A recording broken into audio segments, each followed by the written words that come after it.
Assalamualaikum warahmatullahi wabarakatuh. Kali ini kita akan membahas 8 situs terbaik microstock ya. Jadi kita akan menganalisa dari sisi kontributor.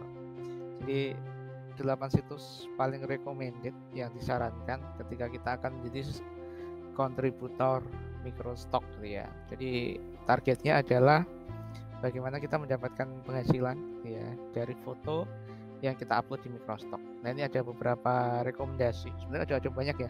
Situs microstock itu ada banyak. Ada yang menawarkan 100% free gitu ya. Sampai yang berbayar gitu ya, premium. Mulai dari yang kualitasnya biasa saja sampai yang kualitasnya sangat-sangat bagus gitu ya. Hanya yang satu kategori sampai yang memiliki banyak kategori. Nah, di antara 8 situs microstock ini ya, kita coba yang pertama. Yang pertama adalah Shutterstock. Nah, ini seperti yang kita ketahui ya, Shutterstock ini yang paling terkenal.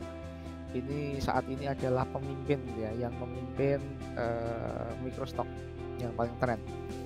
Memang kalau di Indonesia microstock ini kurang begitu populer gitu ya, atau Shutterstock sih juga gitu. Tapi kalau di luar negeri ini menjadi yang utama, karena ketika kita di luar negeri semua aset yang digunakan itu kebanyakan adalah bayar gitu ya. Mereka sadar akan yang namanya hak cipta. Nah, salah satu yang menarik dari Shutterstock ini adalah memberikan komisi royalti yang tinggi terhadap karya-karya foto-foto yang kita upload di Shutterstock. Jadi kalau kita lihat di sini estimasinya itu sekitar 20% sampai 30% dari yang dibayarkan. Misalnya ada seorang klien nih membeli langganan di Shutterstock senilai $10. Nah, kita dapat berapa gitu ya? Ya kita dapat sekitar 20 sampai 30%. Nah, yang lebih menarik lagi yang membuat Shutterstock ini menjadi rame yaitu karena Shutterstock ini banyak bekerja sama dengan Facebook. Jadi sekarang itu para pengiklan di Facebook itu bisa langsung memanfaatkan aset foto dari Shutterstock gitu ya. Jadi langsung iklan. Nah, ini cukup tinggi ya, mereka membayar ke sini sehingga jaringan dari Shutterstock ini semakin luas sekali. Nah, ada namanya istilah payout ya. Payout itu berarti berapa banyak nih saldo earning gitu ya yang harus kita kumpulkan agar bisa kita cairkan. Nah, kalau di Shutterstock itu minimal adalah $35. Jadi kalau misalnya dalam bulan ini kita baru dapat $2, gimana ya, nunggu gitu ya. Maka bulan ini tidak bisa dicairkan. Nanti kita lihat di bulan berikutnya ternyata sudah mencapai nih 37, maka secara otomatis nanti bisa ditransfer ke pembayaran gitu ya, atau media misalnya PayPal ya yang kita miliki. Nah, batas limitnya seperti itu. Nah, yang kedua yang cukup populer juga ya, karena di belakangnya terdapat brand besar, yaitu adalah Adobe Stock. Ini sangat recommended juga. Jadi dulu ada sebuah microstock ya, namanya adalah Fotolia. Fotolia ini sebuah perusahaan, kemudian di tahun 2015 diakuisisi atau dibeli oleh Adobe Stock. Sekarang menjadi bagian dari perusahaan Adobe Stock. Kenapa Adobe Stock membutuhkan ini ya? Karena basic dari Adobe itu kan desain ya. Jadi mereka mau mensupport nih karya-karya desainer gitu ya, yang membutuhkan aset. Ya udah nih, nggak usah jauh-jauh, nggak usah kemana-mana nih, Adobe menyediakan. Nah, makanya kan semakin tinggi nantinya pengguna-pengguna dari produknya Adobe, maka peluang Adobe Stock semakin tinggi. Meskipun juga di luar itu orang juga bisa bergabung gitu ya, meskipun mereka bukan pengguna dari Adobe. Royaltinya bisa mencapai 33% gitu ya, per download fotonya. Kemudian di Adobe ini modelnya adalah langganan ya, bisa per bulan atau per tahun ya. Bisa untuk corporate atau subscription langganan biasa, atau mungkin langganan per paket dan seterusnya.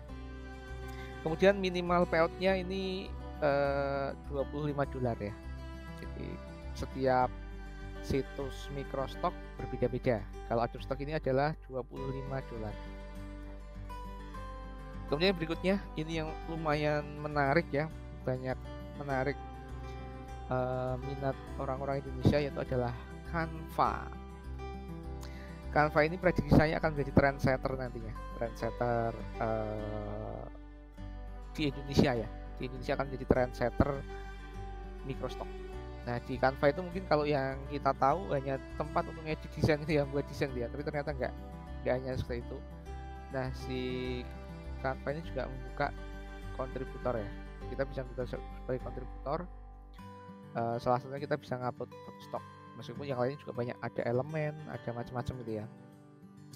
Nah, yang menarik adalah salah satu yang support di rupiah itu adalah Canva. Jadi mereka support pembayaran sesuai dengan negara kontributornya. Kalau Indonesia ya berarti nanti masuk ke rupiah. Royaltinya nanti bisa mencapai 50% gitu ya. Ini juga macam-macam ya. Besarannya nanti beda-beda karena di Canva itu kan modelnya langganan ya. Langganannya kan bisa per bulan, bisa juga per item. Jadi misalnya saya mau beli foto ini aja, itu kan bisa. Atau bisa juga kita langganan dalam satu bulan atau berapa. Nah, ini minimal payoutnya cukup kecil ya, $10 aja. Jadi $10 udah bisa ditarik. Nah, cuman kabar tidak bagusnya saat ini masih di pending ya. Jadi di bulan ini masih ditutup sementara untuk kontributornya karena kemarin sempat antusiasnya overload terlalu tinggi gitu ya. Jadi mungkin si Canva ini sedang menyiapkan rule aturan atau juga memfilter nih gitu ya, biar kontributor yang berkualitas nanti, kualitas yang bisa masuk. Tapi ini salah satu ketika kita memiliki aset konten-konten Indonesia, nah ini paling cocok ya, karena salah satu pengguna Indonesia paling banyak itu adalah di Canva. Nah, yang kedua adalah FreePic. Ini kalau Canva itu segmentasinya adalah lebih ke personal, mungkin orang-orang yang biasa gitu ya, yang edit-editnya pakai HP dan seterusnya, itu masih bisa masuk. Tapi kalau FreePic ini sebenarnya dia tuh penyedia ini ya, penyedia vektor, desain dan seterusnya. Makanya FreePic ini sebenarnya kalau di Indonesia itu cukup banyak penggunanya, cukup tinggi ya. Mungkin daripada Shutterstock itu lebih banyak yang pakai FreePic. Hanya saja di FreePic ini biasanya lebih ke profesional, sama seperti Shutterstock ya. Karena biasanya pengguna FreePic ini lebih ke corporate ya, corporation atau desainer yang profesional. Jadi mereka yang desainnya itu menggunakan produk-produknya Adobe, pakai Corel gitu ya. Jadi benar-benar mereka yang suka dengan desain itu bisa memanfaatkan aset-aset dari FreePic. Nah, ini royaltinya lumayan ya, yaitu sekitar 50% dari langganan, karena di FreePic ini cukup mahal. Per tahun itu bisa mencapai 2 juta ya langganan FreePic ini. Kemudian minimal payoutnya $50. Jadi biasanya minimal payout itu beda-beda ya. Jadi mereka kan menyediakan beberapa pembayaran. Jadi kalau pembayaran pakai ini nanti $100, pembayaran pakai ini minimal $50. Jadi nanti sudah ada ketentuannya. Nah, ini kalau di Indonesia juga potensial. Kemudian yang berikutnya ada deposit foto. Deposit foto ini alternatif saja ya, alternatif dari microstock. Meskipun kalau pengalaman sih dari beberapa kontributor, deposit foto ini lumayan kecil untuk royalti fotonya, tapi bisa dicoba juga sebagai alternatif. Ini minimal payoutnya $50. Kemudian ada stock foto. Ini lumayan ya, stock foto ini minimal payoutnya cukup tinggi, yaitu harus mencapai $100 dulu kalau menggunakan PayPal, tapi sepertinya bisa $50 kalau menggunakan media yang lain. Nah, di stock foto ini memiliki karakteristik yaitu kita menjadi kontributor yang eksklusif. Nah, ini yang menariknya. Jadi kontributor eksklusif itu apa gitu ya? Kita hanya menjadi kontributor. Jadi foto yang kita upload itu hanya di stock aja gitu ya. Jadi itu namanya eksklusif. Kita tidak boleh untuk mengupload di tempat yang lain. Nah, kurang lebih seperti itu. Ini cukup menarik karena kan beberapa dari kita kan sebenarnya bisa ya. Jadi dari satu foto yang kita buat, kita upload ke beberapa microstock gitu ya. Nah, itu sebenarnya boleh gitu ya. Tapi ada kayak gini ya, kontrak eksklusif. Jadi foto kita ya hanya ditemukan di stok foto saja. Yang berikutnya 123 RF ini lumayan lama ya, sudah sejak tahun 2005. Ini cukup kecil ya, hanya 0,2 sekian. Tapi ketika kita bisa mencapai 1 juta download, nah itu akan dinaikkan. Jadi sistemnya lebih ke ini ya, berapa banyak sih yang sudah download gitu ya, popularitas kita itu seberapa banyak. Kalau di awal-awal ya masih kecil, tapi lama-lama tinggi. Cuman ini minimal payloadnya lumayan, harus mencapai 100 dolar baru bisa kita ambil. Kalau 0,26 itu kan butuh berapa banyak gitu kan. Kemudian ada Dreamstamp, ini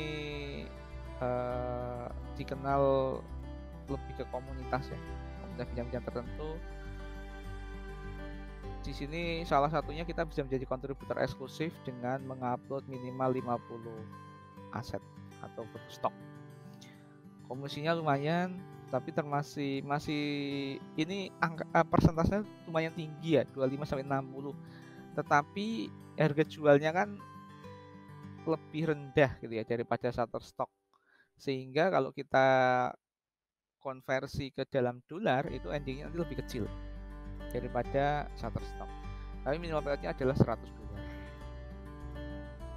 Nah, sebenarnya kalau rekomendasinya apa? Rekomendasinya ada dua. Jadi ketika kita mau main secara global, secara umum itu dua, yaitu bisa menggunakan Shutterstock atau Adobe. Ini yang paling kredibel gitu ya. Tapi kalau kita mau main Indonesia gitu ya, target kita misalnya nih, saya punya banyak aset nih tentang lokal-lokal nih, tempat-tempat lokal gitu ya, atau lokal-lokal yang dibutuhkan orang Indonesia gitu ya. Itu bisa ke Canva dan Freepik.